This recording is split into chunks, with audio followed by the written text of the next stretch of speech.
This is Vermont Edition. I'm Michaela Lafrac. State flags fly at town halls, schools, and state buildings. But how often do we really look at them? State flags say a lot about a place's identity, but sometimes what they say isn't exactly clear. Massachusetts, I'm looking at you. As some states move to redesign their flags to better reflect modern design aesthetics and regional pride, it makes us wonder, how do the flags in our region hold up? Today, we're going to listen to a recent episode of the podcast Brave Little State that I reported, all about Vermont's state flag. Later in the show, we'll open our phone lines for your reactions. We'll also be joined by two Vermont Historical Society staff members to talk about the other symbols that represent Vermont, like our state fish, bird, and mushroom.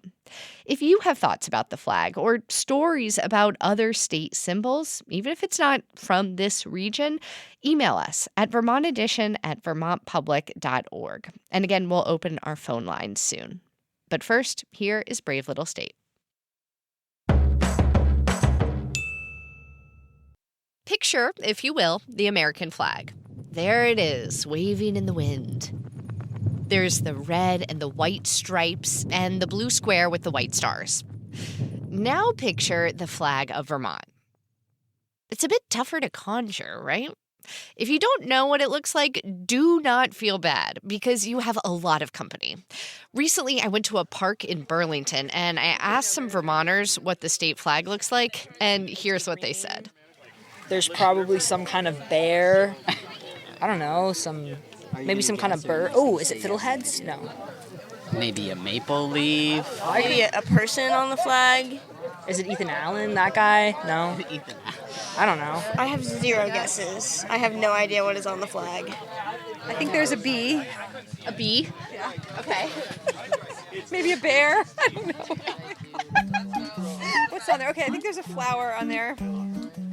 I hate to... You're 0 for 3 so far. Really? Yeah. Oh my God, what am I picturing? I don't know. It sounds lovely, whatever you're describing. How long have you lived here? 1986.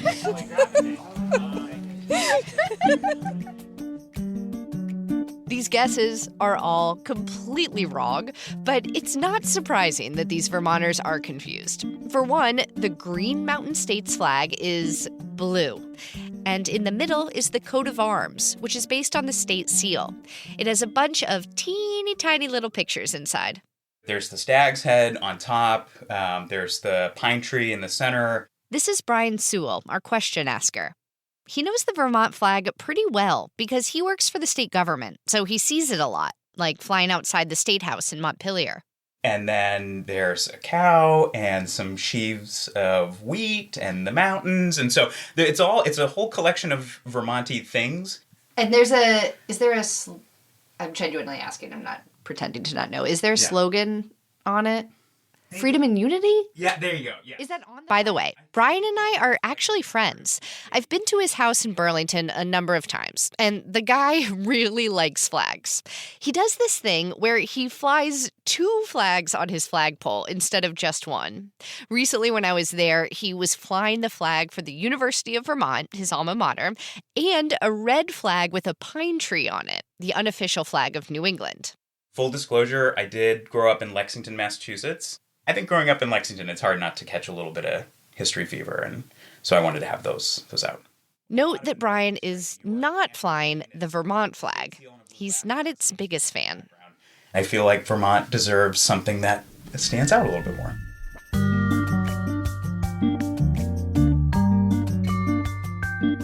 Brian is one of many people over the years who submitted a question to BLS about the Vermont state flag. One person wants to know why Vermont has such a, quote, terrible flag. Another asked why Vermonters aren't brave enough, again, their words, to get a new state flag, one that's more unique. And, oh, by the way, what is up with the Green Mountain Boys flag? Could it replace the one we have now? A couple of you have written to us about that. I love all these questions because I, too, have a pet interest in flag design. I think it's because my birthday is on the 4th of July, so every birthday cake I had as a kid was decorated like an American flag. Anyway, here is Brian's question. Other states are undergoing redesigns of their state flags. How much do Vermonters know about our flag, and is it time to update ours too? After talking to many locals over the past few months about the state flag, I think we can just go ahead and answer Brian's first question right now. How much do Vermonters know about our flag? On average, not a whole heck of a lot. I mean, my job is to report on this state, and here's what my own daughter thinks is on the flag. It has a giraffe on it and one tiny deer and some ants and one Ants? and some mice and a tree and the ocean and someone swimming. Yikes. Brian's second question, though, is a bit tougher to nail down. Is it time to update our flag? A couple other states have updated their flags in the past few years. Mississippi removed a Confederate symbol from its flag in 2020 and replaced it with a magnolia flower. In 2024, Utah took off the state seal and put in a beehive. Minnesota adopted a new flag too, a simple white star on a two-tone blue background. Brian has watched all these other states change their flags, and he's wondering if it's Vermont's turn. Before I make that call, I want to learn more about this flag of ours. So I head to the Vermont Historical Society in Barre. Their press guy, Andrew Liptak, meets me at the door, flag in hand. This is the current Vermont flag.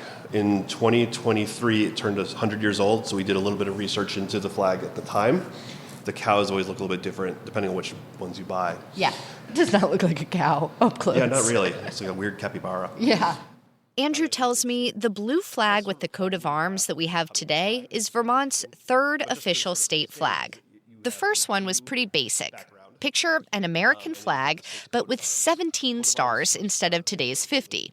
And across the top of the flag, it read in big, bold letters, Vermont. That was the first Vermont flag. Very literal. Yeah. And The second flag debuted in 1837. At this point, the Historical Society's director, Steve Perkins, joins Andrew and me. Steve carefully brings out a silk version of this second flag. And you can see the silk is all shattered, but it's painted. Painted on silk, wow. Painted, or this one. This one still looks like an American flag, but in the blue corner, there's just one big star. Inside the star is a picture based on the state seal.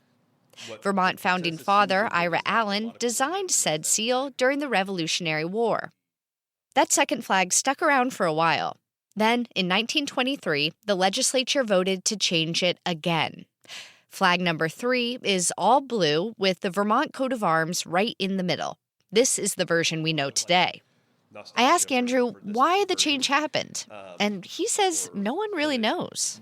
when I was looking through newspaper reports, there was not really any discussion in columns or letters to the editor or what have you. So it basically they said, we're going to adopt it. They went and adopted it and then been around ever since. So here we are with a kind of nice, kind of boring state flag. About half of the 50 states have flags just like Vermont's. They're known as seal on a bedsheet flags, or SOBs. That's the term used by flag experts like Dave Martucci. Well, I'm a vexillologist, as we like to call ourselves, one who studies flags and banners. Dave lives in Mid-Coast, Maine. He's an expert on New England flags, and he's the former president of the North American Vexillological Association. And yes, I did practice saying that word a lot.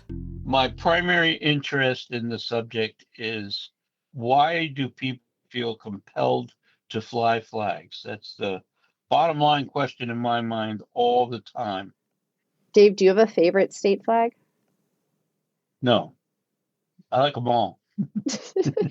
Dave really just wants people to fly flags and think about their history. That's why he got involved in a recent effort to ditch Maine's SOB. It isn't popular with flag fans like Dave. They suggested reverting to a version of the previous state flag. Picture a beige flag with a green pine tree in the center and one blue star in the upper left. It flew for just a handful of years in the early 1900s. Still, it's simple, symbolic, and really popular. You look around in Maine and you'll see the flag with the pine tree and star much more often than you'll see the state flag. So Dave joined this grassroots movement to restore this 1901 flag. He was pretty excited. I thought the whole campaign was going very well up until the last few weeks. That's when a counter-narrative started to gain traction. Dave says some people saw the redesign as a quote-unquote woke effort to erase Maine's history.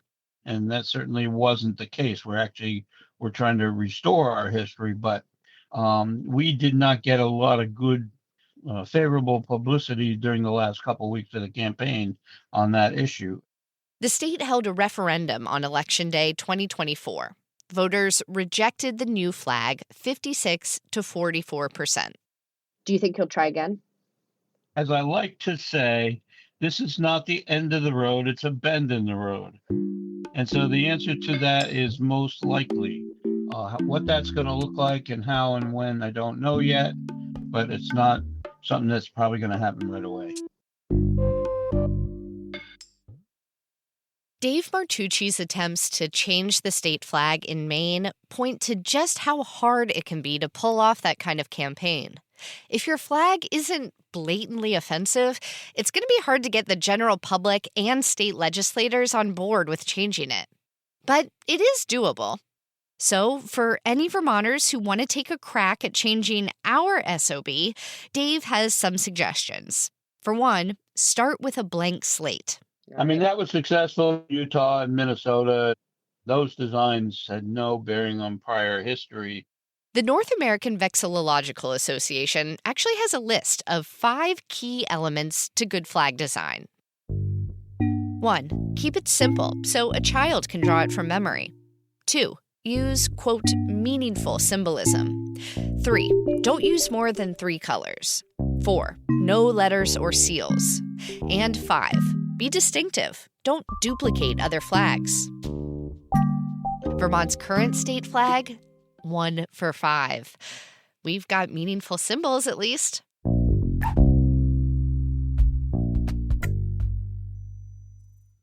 During my reporting, some Vermonters asked if we might ever adopt an arguably more popular flag, the flag of the Green Mountain Boys. Now, if you're not familiar with it, this flag is green with a blue square in the top left corner with 13 white stars in it. The flag dates all the way back to the Battle of Bennington in 1777, and it's now used by the Vermont National Guard. It follows all 5 flag design rules. But historians and vexillologists warn against it. This blue, white, and green flag is a red herring. I'll let Steve Perkins from the Vermont Historical Society explain. But it was flown by General Stark as the flag of the New Hampshire forces. Yep, the flag used by the Vermont National Guard is from New Hampshire. At some point, as historical stories started to evolve and meld, it was co-opted and called the Green Mountain Boys flag, and then history books and imagery started to show it as the flag being carried by the Green Mountain Boys, who also participated in the Battle of Bennington, but they absolutely did not have this flag. This was a New Hampshire flag, but it is now so tied into the state of Vermont that it's almost impossible to extricate this imagery from the state of Vermont. That is shocking to me. Still is, man. Still is. This is exactly why Dave Martucci says you should always start with a blank slate. Just imagine if Vermont unknowingly adopted a New Hampshire flag. The shame! Dave also tells me that if you want to change the Vermont flag, the state legislature will need to vote on it. And with everything else going on in the world, it'd take some really good lobbying to convince lawmakers this project is worth their time. In 2010, a Vermonter in Bradford named Greg Stone started a campaign to update the flag. But other than a few news articles and conversations with his state reps, his effort didn't go anywhere. In the 15 years since, there have been changes to the flags of a couple Vermont cities, like Burlington and Montpelier. Yes, city flags are also a thing.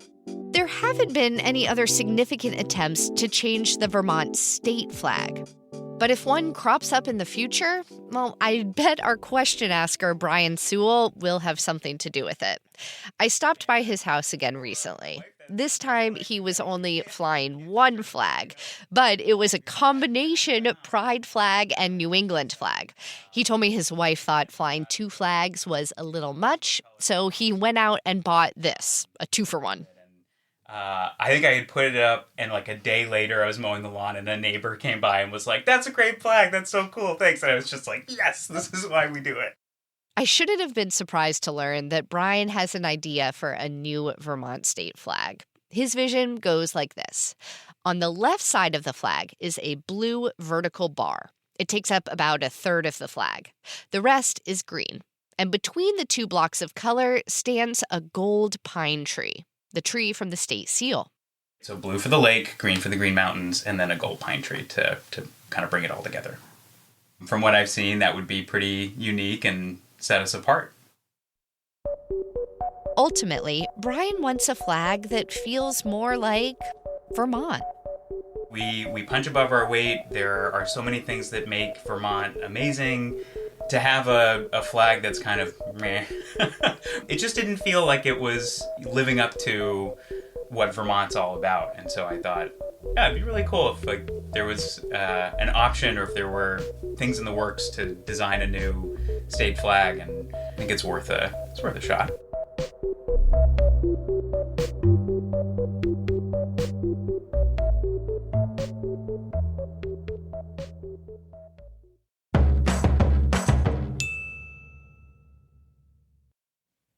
Thanks so much to Brian for that great question, and to the Brave Little State team for the episode. Brian graciously drew a version of his flag for us. If you'd like to see it yourself, you can find the design in the online version of that story at bravelittlestate.org.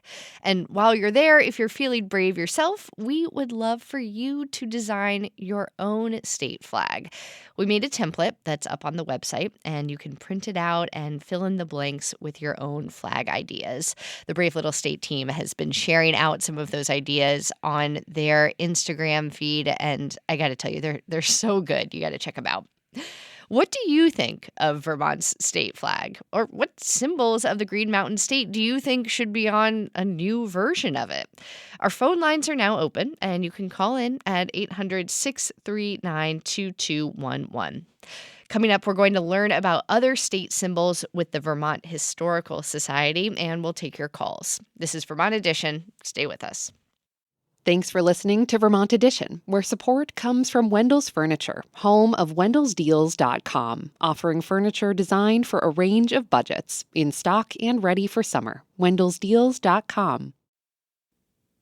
And Vermont Construction's Roofing Division, offering roof installation and repair with free estimates on asphalt and standing seam metal roofs. Now serving all of Vermont and northern New York. More at vtroofing.com. Welcome back to Vermont Edition. I'm Michaela Lafrac. If you're just joining us, we just listened to a recent episode of Vermont Public's podcast, Brave Little State. In it, I tracked down the history of Vermont's state flag and learned about what it would take to change the flag if people here ever decided that that was something they wanted to do. The state flag has the state coat of arms in the middle of it, and it features lots of Vermont-y things like sheaves of wheat and cows and a pine tree. All states have a list of symbols that have been officially designated to represent them. Some are common, like most state flags have a state flower. Other categories are a bit more unique and highlight something the state wants to promote, like a food product or a special part of its history. Here to tell us more about Vermont's many state symbols is Amanda Gustin. She's the Director of Collections and Access at the Vermont Historical Society. Amanda, welcome back to Vermont Edition. Thanks so much for having me. Yeah, we're glad to have you, as well as your colleague at the Historical Society, Collections Manager Katie Grant. Katie, welcome. Hi, thanks so much. And we want to hear from you as well. What animal, vegetable, or mineral do you think should represent your state? Or maybe Vermont should add a state mascot, a state dance, or a state poem. What about New Hampshire, New York, or Maine? You can give us a call with your ideas to 800-639-2211 or send us an email to vermontedition@vermontpublic.org. Now, Amanda and Katie, before we get to these other state symbols, I want to talk for a moment about the state flag, because when I was doing all my reporting for this story, you two were there when I went to the Vermont Historical Society and showed me some of the amazing flags that are in the Historical Society's collections. Katie, can you maybe just briefly tell us about the little teeny tiny state flag that we saw that has been to the moon? Oh, I love that flag. I do too. It's so cute. And when I found it, when we were looking for things before your visit, we found a lot of things in a lot of different places in our collection storage. And that flag was this really wonderful, teeny tiny thing. So it was not exactly what we were looking for until we looked at the dimensions. To find it, it was tucked in on a shelf and is in there with a bunch of what we call historic relics in that space, which is a whole other conversation we could have at some point. I feel like flags are adjacent to that. Yeah. Because it's on a pedestal. It's on this cute little podium pedestal, and it's got this really wonderful tiny rendering of the state seal. And the size of it, like if a squirrel were to need a pedestal, that's how big the this pedestal is absolutely squirrel-sized. So, but yeah, it was actually presented to the state of Vermont by President Richard Nixon, which is a really interesting piece of history about it. It carried to the moon and back. So there were a whole lot of different objects that were taken on a lot of the different moon landing excursions. And the one that went as Apollo 11 actually took this miniature version of the Vermont state flag there and back, and then came back to Vermont and has been staying in our collection ever since 1970. So it was so cool to see all these different versions of the state flag that you all have. Amanda, do you have a favorite from the collections? A favorite highly specific flag version? I don't know if I do, but I love seeing the variety of ways in which the flag has been used over the years, and especially the previous versions of the flag that people took for granted in much the same way we take the current version for granted, because everything is permanent until it isn't. So we do see the Vermont flag of its moment all over the place on all sorts of memorabilia and things like that. Well, we have some folks calling in with their ideas for the state flag. Let's go to Amy in Middlebury first. Amy, go ahead. Hi. Yes, thank you. I was just listening to your program, and I really like the idea of having the small blue line for the lake and the green just for so much greenery here in Vermont. But I also think that it would be nice to have, instead of the pine tree, I think having some sort of like a maple tree with the maple, all the maple production that is here in Vermont. And then just having to do with diversity and how welcoming Vermont is to people of many, different backgrounds. It would be like the circle of people holding hands that are different colors, or maybe not necessarily actual people, but like little different colored symbols of a person holding hands. So don't just stop at a blue and green. Keep going to celebrate all the diversity of the state. Thank you, Amy, for that idea. We also have Mary in Montpelier calling in. Mary, what are your thoughts? My thought is kind of singular. I like the maple tree idea, but I worry about how vulnerable they may be over the passage of time. Ooh, yeah. The one recommendation I would make would be to, replace the stag at the top of the seal with a woodchuck. Nice. Why woodchuck? What speaks to you about them? Are you not a Vermonter? How could you possibly ask that question? I mean, they really drive a lot of people crazy. Well, they drive me crazy too, but I'm 5 days short of being a fifth-generation woodchuck, so I really... Oh, well, thank you. I like our flag the way it is, but... Thank you for calling in, Mary. I love that suggestion. Amy, we do have some state animals, or one, or something. What do we got? We got a state butterfly too.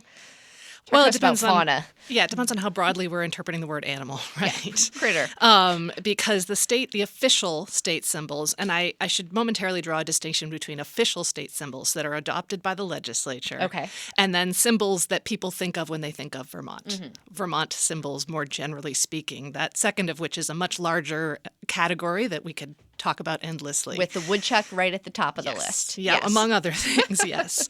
But in terms of official state symbols that have been adopted by the legislature and passed into statute, we have a huge variety of things that could be potentially called an animal. A state bird. We have the official state animal, which is the Morgan horse. But we also have an official state heritage breed, a state butterfly, and things like that. What is our official state heritage breed? It is the Randall Lineback cattle. Oh. Which is a really specific heritage breed of cattle that comes out of Sunderland, Vermont. Huh. Okay. I see. I'm already learning something. You should Google them. They are really cool animals. I certainly will. If you have ideas on what symbols should represent our state, officially or not, call in at 800-639-2211. Katie, you spend a lot of time digging through the collections at the Vermont Historical Society. As we're talking about state symbols today, have you kind of stumbled across any of these, any examples of official state symbols, like from when they were adopted, perhaps? Yeah, we have a couple of really wonderful options. I will say it's not an official symbol, but the one that I get asked about the most is catamounts. Yep. And so I feel like we can't talk about Vermont symbols, official or otherwise, without talking about the catamount. Not an official symbol, but a beloved, creature in our woodlands and our mountains and forests. Yeah, also go UVM. Yeah. But yeah, we come across all kinds of different symbols, and one of the ones that I love is actually the state bird, the hermit thrush. And when we were doing a little bit of digging before this episode, I started getting in the weeds a little bit about how the hermit thrush was chosen as the state bird. It sounds tell us. Well, it sounds like a lot of people had some really strong opinions about this. Shocked. Which I know, shocking. Not at all. But it came down to the hermit thrush, the crow, or the blue jay. And this is one of the things that I think is really interesting. The hermit thrush technically flies south for winter. The crow and the blue jay do not. They stay in Vermont year-round. So I don't exactly know how the conversations went behind closed doors to settle on the hermit thrush instead, other than I know that people really, really love its song. I do too. It's hard to see when you're out hiking, but you can hear it in the woods. And they are here, early spring through late fall. And so they're here when a lot of us are spending a lot of time outside. I guess true Vermonters are outside in all weather all year round. So we don't hear it in the winter. But we have this really wonderful carving that was actually done in 1991 as part of the Vermont bicentennial celebrations by an artist. I think I have to double check where he was from. Hancock, Vermont, I want to say, F.L. Schultz. And it's this beautiful carved bird on a little branch and just sort of looking off. But he's not quite so fluffy as some of the ones that I've seen flying around outside our house and everything. So that's one of my favorites for sure. We have a lot of souvenir type things too, actually, that talk about sort of conflate official and unofficial symbols. We have this really fantastic kind of kitschy souvenir paperweight that was, made for people who are visiting Vermont. And it's got the hermit thrush. It's got a maple tree on it. It's got a covered bridge on it. It's got a skier on it. So I guess the official state sports are skiing and snowboarding. So we have those very well represented in our collection now too, which is really fun. So lots of different opportunities. We can go in literally any direction right now. That was one of my favorite parts about visiting the Historical Society in Barrie and looking through your collections and seeing so many, it just brought up so many ideas for ways to represent our state. Amanda, like a true historical expert, you've brought a lot of documents with you. I just saw you perusing something that looked rather old. What are you looking at over there? I was just double checking while Katie was talking about the hermit thrush. So what I did in preparation for this was that I looked up all the official state symbols. And one of the things about state symbols is that they always provide a fun moment for the legislature to debate them. And that's always fun for the news media to cover. So there's lots of really good documentation in newspapers going back 150 years on debates about adoption of state symbols. And the debate about the hermit thrush that Katie was suggesting seems to have been a lively one. Someone suggested the long-billed stork because there was some environmental regulation at the time that brought income tax benefits to the state when they could document one being there. Or something. Oh, so we're like, maybe if we make it our state bird, we'll attract knows? one and then we get some cash? Who knows? Or it's bringing us cash right now. Let's make it the state bird. A little unclear. Some of those debates, when you look through the newspaper articles, get really wild. There was actually, for example, some extreme dissatisfaction over the selection of the red clover as the official state flower. Really? There was a petition from a ladies' organization to make the clover the official flower of Vermont, and it was brought forward to a legislative commission for debate and further research. And what came out of that commission was the designation of the red clover as the official state flower of Vermont. And this editorial in the newspaper is going on and on about how upset people were because everyone assumed it would be the white clover because that's much more prevalent in Vermont. And there were all these like weird moral judgments about clover being tossed around in this article and then in this debate. And they insinuated that the chair of the commission had a secret preference for the red clover, and that's how it ends up being named as the finalist. Oh, the intrigue. Yeah. Wow. Well, we have somebody else calling in about some of our state symbols. Chandra in Dummerston. Go ahead. Hi. My suggestion is that we have a state mushroom in the last couple years. We just got a official state mushroom for Vermont called, I believe, the bear's tooth mushroom. Bear's head tooth. It's really cute. It's like, bear's head tooth. Thank you so much. But it's like a lovely looking mushroom, and I thought it would be cool to revise our flag to include our state mushroom. I just thought that would be nice. That feels very Vermont to me. It would make all of the foragers very happy. Chandra, thank you so much for that suggestion. Yes, a couple years ago when they selected the state mushroom, we had a couple of the kids on who had helped decide what it was going to be. They voted on a couple different ones. And it was so fun to hear how excited they were about the process and getting involved with the legislature. Katie or Amanda, does either of you know more about the process for getting a symbol officially designated? Amanda? Yeah. So the short answer, it all comes down to who advocates for it. Pretty much every single one of our state symbols has been adopted after either one individual person or an association or quite frequently a group of school children advocates for it. And quite a few of our symbols have come about because a group of kids has taken it on as their class project from all over the state. Usually it seems like 4th, 5th, 6th grade, which is about when they're learning Vermont history. Makes sense. So it makes total sense, and they're learning about the legislature and how it works, and they decide we're going to make this our project. The state beverage was put forward by a bunch of school children. The state fish. Does I have the official language here? The state beverage shall be milk. Yes. Yes. I love that. Yep. And all of them are worded like that. It's very firm and official. But yeah, the state butterfly, the state amphibian, all of these were brought forward by classes. The state rock was originally pitched by a class, and then it took a sort of rocks. State rock. Well, the individual state rock was pitched, and then it took a journey and became rocks plural. Wait, what happened?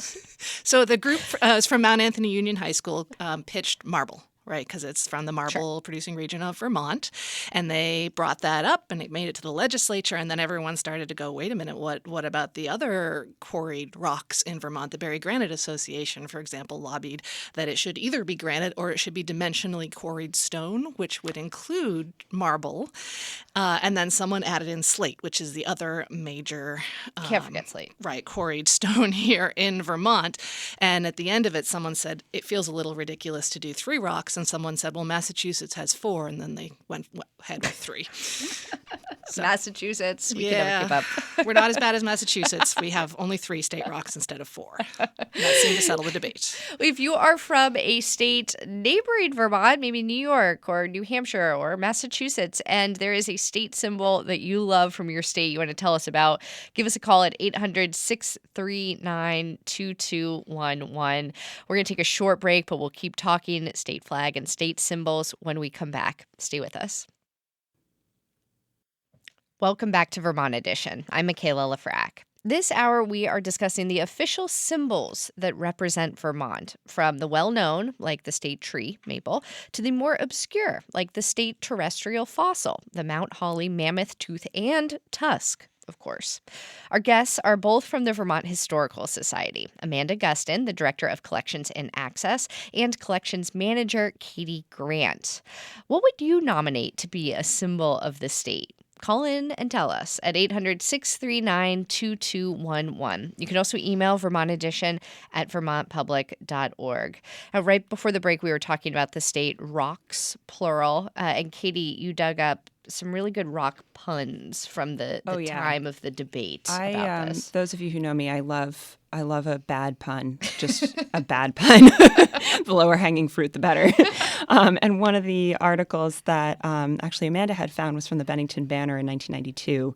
And one of the representatives made a comment that says the General and Military Affairs Committee talked a lot of testimony on this bill, and we hope this assembly grants approval for this marvelous slate of nominations. Oh my gosh. He got all 4 in there, honestly. Like he got Talc. It's impressive. It's impressive. I mean, how long was he thinking of that one? I don't know. But I don't know. I'm impressed. I'm really glad it's, here on paper for us to appreciate. You guys have a really fun job, don't you? Yeah, we do. What were some of the other gems that you dug up during your research process, Amanda? Well, I mean, literal gems or like figurative gems, because we do have a literal state gem. Oh, tell us. Actually, it is the grossular granite. Mm-hmm. And it got adopted right at the same time. There seems to have been like waves of adopting symbols. Like they would do a whole bunch and then maybe go 10 years and then do a whole bunch and adopt them. So the state gem is the grossular garnet. I love that. At the time, they were debating back and forth, and the article says that in the 1960s, when they'd previously touched on this debate, the state geologist had suggested green schist as the state rock, and the legislature was worried that people would mispronounce or misspell that too often, and so they just avoided the question entirely. That's probably wise. And went on with other things. Yeah. Katie, what do you have pulled up over there? Oh, I was just admiring the puns still. The other. Stay with us. I'm here. One of the things that's kind of awesome about our collection over the last couple of years is we've been finding where we have gaps that we're not really telling the story of Vermont fully, and we can do a better job of that. So always room for improvement. And one of the ways we have grown our collection is in our ski and snowboard, like our winter sports objects in our collection. So last year, we actually got a couple of really awesome objects in that talk about the history of skiing, primarily skiing in the state, including some Olympic bibs from Nordic ski races. So I know it's a little bit contentious, like is the skiing Nordic skiing? Is it downhill skiing? I know it's downhill. But it's really cool to see how those different sports have blossomed and how they show up in our collections and everything. We have a fair amount of Nordic stuff that talks about Vermonters representing the state as well. Well, I want to add, the state law does not specify Nordic versus downhill. I noticed so that. You can interpret that to your heart's content. But I will say that the state law does specify that those are the 2 state winter sports. So for anyone out there thinking of other sports, apparently spring, summer, and fall are still open. Oh, great. All right. Let's get the debate going. What should our spring, summer, and fall official state sports be? 800-639-2211. Jen in Royalton is calling in, not about sports, but about the clover debate we were just discussing. Jen, go ahead. Hi there. I just wanted to explain about the kerfuffle regarding the clover. The white clover is native to Vermont. The red clover is not. And that's why people wanted the white clover, not the red clover. So we selected a non-native species as our state flower. Huh. Thank you, Jen, for calling in. I also noticed that we have a couple state symbols that are completely unique to Vermont, and then there are others that are also the state symbols of other states. The monarch butterfly, for example, is the state butterfly or insect of about a half dozen other states. Do you see that coming up with other state symbols, Amanda? Yeah, so our state beverage is milk. Yep. And I had read that that's shared by something like 20 other states. And sometimes in the articles when people are debating symbols, for example, the state tree, which our state tree is the sugar maple, but there was a push to make it the pine tree. And people were pointing out that that's already adopted by other states. So sometimes it pushes the debate towards something that people perceive as more uniquely Vermont. And then sometimes people make an argument for, I don't care if it's shared by other states, it still does deeply represent Vermont, which was the case they made for milk. Wow, there you go. And if you have thoughts, you can also email them to vermontedition@vermontpublic.org. Amanda, the talk about milk made me think of one of the submissions for state flag ideas that we got, which was it was a huge cow. That was the whole picture. I just loved it. Somebody else suggested that we just fly the white surrender flag, which was a dark joke, but did make me laugh. I know. But going back to the flags, though, the Bennington battle flag plays a very important role in our state flag history and our state history at large. Katie, I'm wondering if you could talk to us a little bit about that flag. I actually don't know a whole lot about that flag. Can I pass that one to you, Amanda? Yeah, well, and I will point out to folks that if you were really into the Bennington battle flag, what you should do is visit the Bennington Museum, For sure, where it is held in their collections and on exhibit. And essentially, it's an early version of the American flag that is connected to the Battle of Bennington. It's one of the earliest preserved flags that sort of represents America. And it is a really fun thing to have it be a Vermont artifact, because at the time at which it was, it comes from, it's 1777? Yeah, it's the Battle of Bennington. It's a little bit of an open question. We are not one of the original 13 colonies, right? We're the first state to join the new union after it has already been established. So a lot of people will still argue that there was a little bit of an interesting open question as, are we going to be part of America or not? Mm-hmm. We were an independent republic for 14 years. So sometimes early Vermont symbols and early American symbols, there's like a really interesting gray area there. Fascinating. And Katie, when we were looking at all the flags in the Vermont Historical Society archives, you pointed out these. I'm gonna incorrectly describe them, so I'll leave it generally to you. These big wooden things, doors, something that were the on gangplank ships. doors. Yes. Oh my God, those things are so that have cool. the Vermont state flag carved into them. What were those? They're from the Oregon. Is that right? I believe they're the USS Vermont. It was the USS Vermont. I'm just pulling them up as we talk about them. We do also have pieces from the USS Oregon. Yes. These are big battleships. Yes. Yep. Yes. Right. Yep.